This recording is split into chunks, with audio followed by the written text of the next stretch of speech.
membicarakan petani ya atau pertanian ya, yang kaitannya erat dengan profesi petani dan total petani di Indonesia itu pada tahun 2023 ini menurut dari sensus pertanian, jumlah kesemuanya itu ada sekitar 33,4 juta usaha rumah tangga pertanian ya. Ini terbagi dalam tiga hal. Yang pertama itu petani gurem ya. Petani gurem itu yang mempunyai lahan kurang dari setengah hektar lah, ini mencapai 51% lebih. Dan sedangkan yang kedua petani kecil, ini mempunyai lahan sekitar ya setengah hektar sampai 1 hektar lah, itu mencapai 7 juta jiwa dan ini persentasenya itu sekitar 22%.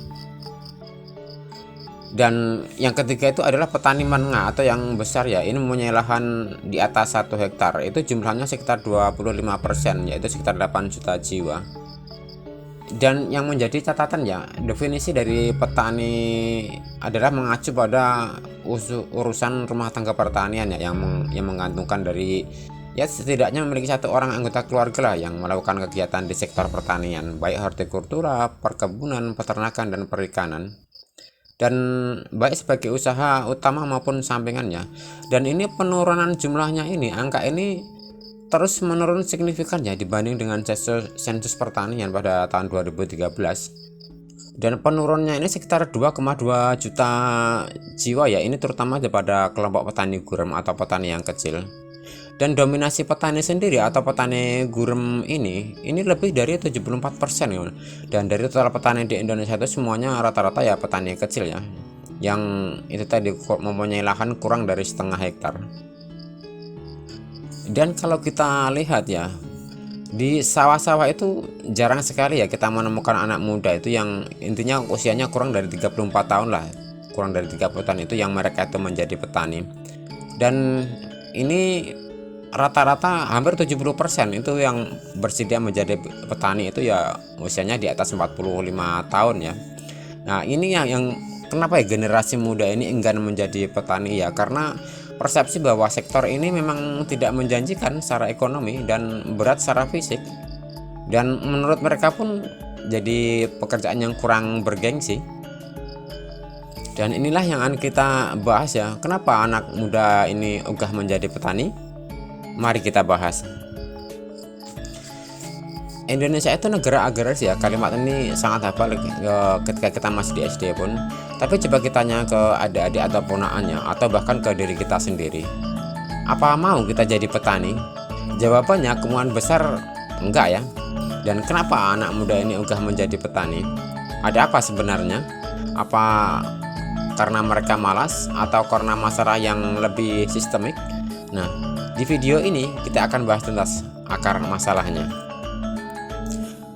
Pertama yang harus kita pahami dulu adalah warisannya. Seperti apa yang dilihat sama anak muda itu bukan soal warisan lahan, tapi warisan sistemnya yang bikin kita ogah.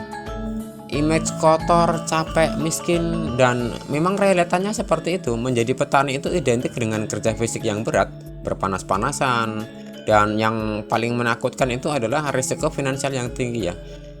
Dan data dari BPS pun menunjukkan bahwa lebih dari 70% petani kita itu memang petani gurem dan sangat rentan dengan harga yang anjlok dan saat panen raya itu, atau karena gagal panen saat cuaca. Dan kadang rantai pasokan itu yang tidak adil. Ini intinya petani yang menanam tapi harga sering ditentukan oleh tengkulak atau pedagang pengepul ya. Sudah nanamnya lama berbulan-bulan, kadang untungnya tipis banget. Dan anak-anak muda yang melek digital ya, lihat ini tuh mereka pasti akan berpikir, ah ini model bisnis nggak worth it ini. Selain image, ada juga sebenarnya seperti jebakan struktural ya, yang bikin anak muda ini mikir 2000 kali lah untuk menjadi petani. Yang pertama, lahan yang makin sempit ya. Bayangin aja, lahan pertanian itu dari tahun ke tahun itu terus menyusut ya karena alih fungsi. Dan lahan warisan orang tua pun udah kecil, terus dibagi-bagi ke anak, dan hasilnya ya nggak cukup buat menghidupi keluarga. Jadi memang jadi petani itu nggak ada lowongannya lah secara harfiah itu. Dan di sisi yang lain kadang akses modal yang nyaris mustahil. Ketika kita mau mencoba mengimbangi dan mencoba teknologi modern, mau menanam komoditas yang lebih menguntungkan, tetap butuh modal, tapi mana bisa anak muda yang baru mulai ngajukin kur tanpa jaminan. Ya mereka akhirnya terjebak ke sistem ya ijon atau pinjol dan rentenir lah. Dan itu sebenarnya ada lingkaran setan ya yang mereka sebenarnya ya nggak mau masuki. Dan sistem pendidikan kita ya, sadar atau enggak, sering ya menjauhkan anak muda itu dari sektor ini. Kadang lulusan SMA atau bahkan sarjana pertanian pun lebih disiapkan untuk menjadi pegawai ya, atau peneliti, bukan entrepreneur di bidang pertanian. Jadi mindsetnya itu jadi petani itu sama dengan gagal. Dan kadang kalau kita mau jujur ya, ketika kita menanam entah hortikultura semacam apa kayak jagung dan ya jangan sejenisnya, kadang kita nunggu sudah 4 bulan lebih, apalagi kalau di lahan yang sempit sudah dijual harganya kadang murah dan dapat duitnya itu mungkin nggak seperti apa yang dibayangkan. Artinya kalau kita hanya mengandalkan dari bertani saja ya memang sulit untuk mencapai kesejahteraan.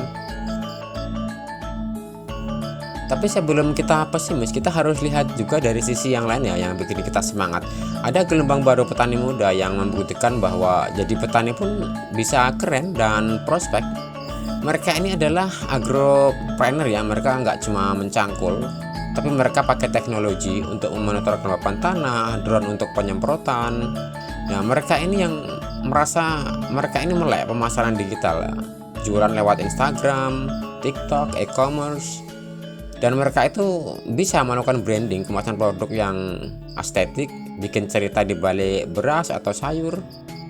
Mereka ini bahkan membuktikannya bahwa pertanian itu adalah bisnis yang scalable. Mereka melihat masalah sebagai peluang.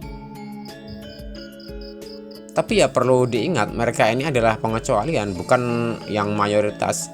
Mereka punya akses ke pengetahuan, jaringan, dan seringkali modal awal yang lebih baik. Jadi setelah tahu akar masalahnya, apa yang harus kita dan apa yang bisa kita lakukan? Kalau dari pemerintah, ubah pola bantu ya. Jadi jangan hanya pupuk atau alat, tapi juga akses ke modal. Terus modal lunak lainnya, pelatihan pemasaran digital dan infrastruktur internet di pedesaan. Bantu mereka memutus rantai pasok yang panjang ya dengan platform pemasaran secara langsung. Dan di dunia pendidikan pun mungkin bisa mengubah dengan kurikulum ya. Sekolah dan kampus harusnya menciptakan petani-petani yang sebagai pengusaha agropreneur, bukan hanya sekedar buruh tani. Perkenalan teknologi dan manajemen bisnis sejak dini.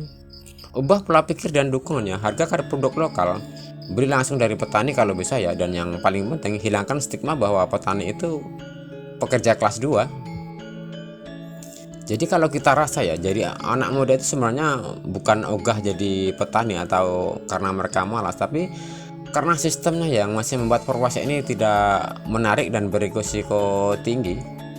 Harus berurusan dengan hama, panas-panasan, pasar yang tidak menentu, gagal panen. Dan inilah sebenarnya tugas kita semua ya, bahwa masyarakat untuk bersama-sama menciptakan ekosistem di mana menjadi petani itu adalah pilihan yang bermanfaat, menguatkan dan menguntungkan. Karena Indonesia sendiri ya, berdaulat pangan itu dimulai dari petani yang sejahtera. Kalau menurut kalian gimana ini? Tulis di kolom komentar ya, dan jangan lupa subscribe, share video ini ke teman-teman agar ada ketinggalan video tidak ketinggalan ya di video-video yang lain. Dan sampai jumpa di video berikutnya.